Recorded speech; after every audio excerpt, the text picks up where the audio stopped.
Olá você, seja muito bem-vindo a mais uma da lição. Quarta-feira, meu povo, é dia do momento hipertexto. Mas, antes disso, meu nome é Ismael e eu sou seu anfitrião da lição dos jovens. Então, pega a sua lição, pega a sua Bíblia e me acompanhe neste comentário porque essa lição tá muito top. E ó, eu quero conversar um pouquinho com vocês hoje sobre uma coisinha que aconteceu ontem. Como você pode ter percebido, o vídeo de ontem saiu muito fora do horário padrão, mas é porque estava sem internet, não tinha condições nenhuma de postar. Tanto aqui quanto ali no NASP não tinha internet, então não teve condições de postar num horário hábil. Então eu pergunto pra você, eu convido você a assistir o vídeo de hoje se você não viu ainda, porque é muito importante você assistir para você entender o contexto geral da semana. Então, se você não viu ainda, clica no card que eu tô deixando aqui em cima, assiste, compreenda, depois você volta para esse vídeo aqui.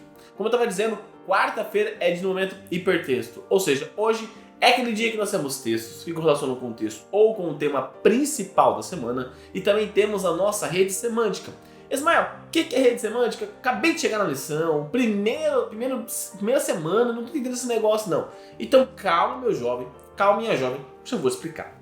Rede semântica nada mais é do que um joguete de palavras, uma associação de palavras, onde nós temos uma palavra-chave e partindo dessa palavra-chave nós fazemos algumas associações com outras palavras que vêm à nossa cabeça quando nós olhamos para essa palavra-chave. Por exemplo, a palavra-chave dessa semana é a palavra lado. E aí, qual é a sua rede semântica? Quais são as palavras que você associa quando você olha para a palavra lado? Então faz o seguinte, posta lá no seu Instagram e me marque @Ismael_Nunes, que está aparecendo aqui embaixo, e também coloca aqui nos comentários do YouTube quais são as palavras que você associa, quais são as palavras que você olha, qual é a sua rede semântica quando você entende, você olha para a palavra lado. Além de você estar fazendo uma grande classe jovem, tanto no Instagram quanto aqui no YouTube, você vai estar ajudando as pessoas que não entenderam muito bem o que é essa rede semântica, além de estar proclamando a mensagem de Deus. Hoje eu quero fazer uma leve comparação sobre um texto muito conhecido do Apocalipse, mas que talvez as pessoas acabam distorcendo ele. Mas antes de nós lermos propriamente dito ele, eu quero ler um outro texto lá do Antigo Testamento, que está escrito lá em Deuteronômio capítulo 6, lá na Shema. Deuteronômio capítulo 6. Eu quero ler para vocês aqui, mais precisamente, o verso 7 e o verso 8. E aqui o texto diz exatamente o seguinte, ó. Você as inculcará a seus filhos, e delas falará quando estiver sentado em sua casa, andando pelo caminho, ao deitar-se e ao levantar-se. Também deve amarrá-las como sinal na sua mão, e elas serão por frontal entre os olhos. Então aqui Deus ele está falando um pouquinho sobre a oração. A oração, se você olhar aqui no verso 4, vai dizer que escute Israel, o Senhor, nosso Deus, é o único Senhor. Portanto, ame o Senhor, o seu Deus, de todo o seu coração, de toda a sua alma e de todas as suas forças. Essas palavras que hoje lhe ordeno estarão no seu coração.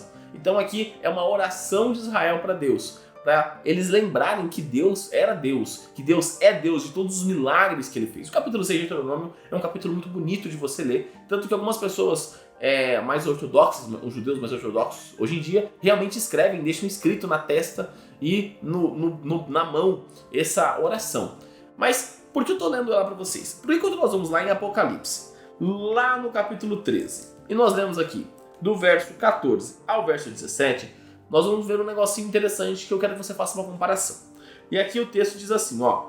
Seduz aqueles que habitam sobre a terra por causa dos sinais que lhe foi permitido realizar diante da besta, dizendo aos que habitam sobre a terra que façam uma imagem à besta, aquela que foi ferida à espada e sobreviveu. E lhe foi concedido o poder para dar vida à imagem da besta, para que também a imagem da besta falasse e fizesse morrer todos os que não adorassem a imagem da besta. A todos os pequenos, os grandes, os ricos e os pobres, os livres e os escravos, fez com que lhe seja dada certa marca na mão ou na testa, para que ninguém possa comprar ou vender, senão aquele que tem a marca, o nome da besta ou o número do seu nome. Você percebeu uma diferença entre Apocalipse capítulo 13 e Deuteronômio capítulo 6? Em Deuteronômio capítulo 6 nós lemos que Deus ordena à nação de Israel que escreva, que memorize, que guarde as palavras de Deus, tanto aqui na testa quanto na mão. E o que significa você colocar algo na testa ou algo na mão? Então, a fonte dos pensamentos, tudo que você pensa, precisa passar pela cosmovisão bíblica, precisa passar pelo conceito de Deus. Então, quando eu olho para algum texto, eu vou ler um artigo científico, e eu olho esse artigo científico, ele está indo contra o que a Bíblia fala, vou ignorá-lo. Ele está reforçando aquilo que a Bíblia fala. É isso daí. Lembra que Paulo cita que aquilo que é bom a gente absorve, aquilo que é ruim a gente despreza? É esse contexto que Deus está dizendo, então tudo que você for fazer, você vai passar pelo conceito bíblico. Então, relacionamentos, emprego, fidelidade, tudo, absolutamente tudo que você vai fazer, você vai pensar em Deus. E a mão é a ação. Então você, além de pensar de acordo com a vontade bíblica, você precisa agir de acordo com a vontade bíblica. Então, não adianta você viver só no mundo das ideias. Não adianta você só pensar, estou pensando como um cristão. Tem uma família passando fome. Eu vou orar por eles. Mas você não vai ajudar eles. Ou seja, você está fazendo metade do caminho, não está fazendo aquilo que Deus ordenou. Então, nós precisamos pensar como cristãos e agir como cristãos. Agora, quando nós vamos para Apocalipse capítulo 13, o texto diz que a besta, ela vai fazer com que ou fique na testa ou fique na mão. E é aqui que eu quero que você preste atenção. Por quê? Quando nós olhamos para Deus, Deus deseja uma entrega integral nossa. Então eu preciso pensar como um cristão e agir como um cristão, tá? Mas para eu ficar do lado do inimigo, eu preciso só não pensar como um cristão ou só não agir como um cristão. Então, quando nós olhamos para este grande conflito, olhamos assim para o âmbito geral. Então, para mim ou eu estou realmente salvo, ou estou realmente do lado de Cristo. Se eu estiver em cima do muro, eu já estou perdido. Se eu estiver em dúvidas, eu já estou perdido. Eu já estou do lado do inimigo.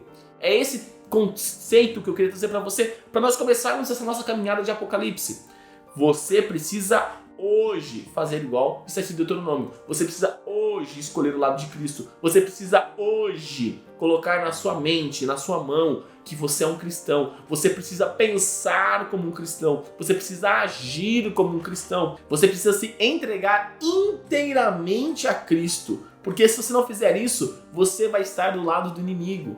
E se você estiver do lado do inimigo, você já sabe, nós estamos estudando essa semana. Satanás é um inimigo derrotado. Então, se você estiver do lado perdedor, você vai ter a morte eterna. Agora, se você se entregar verdadeiramente a Cristo, abrir o seu coração, deixar com que Ele faça morada em você, falar igual Paulo, não sou eu que vivo, mas Cristo vive em mim, aí sim.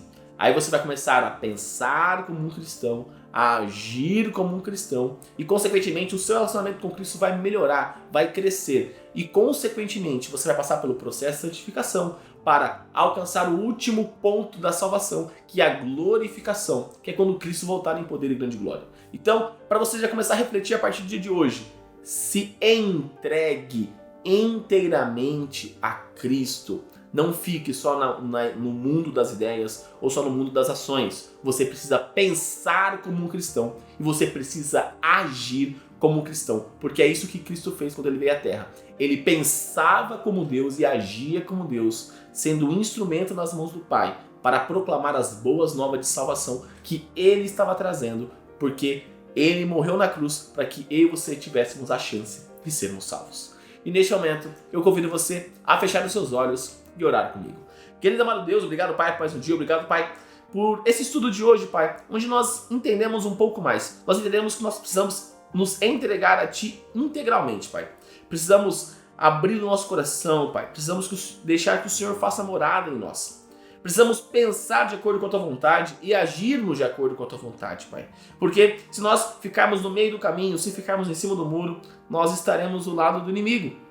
Pai, se por acaso estamos nessa situação, se estamos ali talvez pensando como cristão, mas não agindo, ou vivendo só de aparências, agindo, mas não pensando como cristão, Pai. Que o Senhor modifique o nosso peito, modifique o nosso coração, Pai. Derrame sobre nós a sua sabedoria, para que possamos perceber isso, Pai.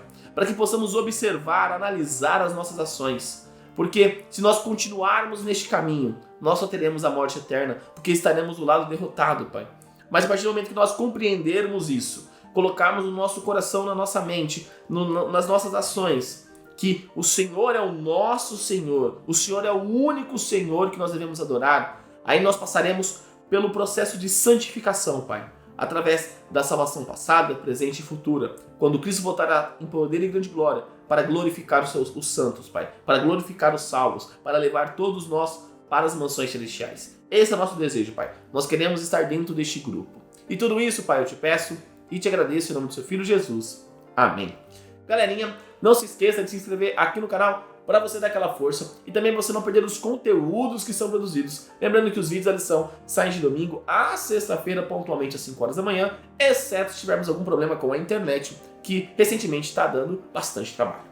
E também aos sábados, mais ou menos ali no horário do pôr do sol, eu trago meditação para o seu coração. Então, se inscreve no canal e ativa o sininho para você sempre receber essas notificações dos novos conteúdos produzidos. Também deixa seu like nesse vídeo para mostrar que você gostou do conteúdo, para dar aquela força e também para o algoritmo do YouTube compreender que o conteúdo é de qualidade, o conteúdo é de relevância e que ele pode recomendar para mais pessoas. Ou seja, a mensagem de Deus vai ser proclamada aqui no YouTube. Assim como você pode fazer isso de uma forma mais direta, clicando aqui embaixo no botão de compartilhar e colocando nas suas redes sociais, Facebook, Instagram, WhatsApp, Telegram, enfim, a forma que você acha melhor de levar a mensagem de Deus a mais pessoas. E também clica aqui, ó, nessa playlist da Lição dos Jovens e nessa outra playlist das meditações que eu faço aos sábados com vocês. Então é isso, galera. Um forte abraço a todos e até mais!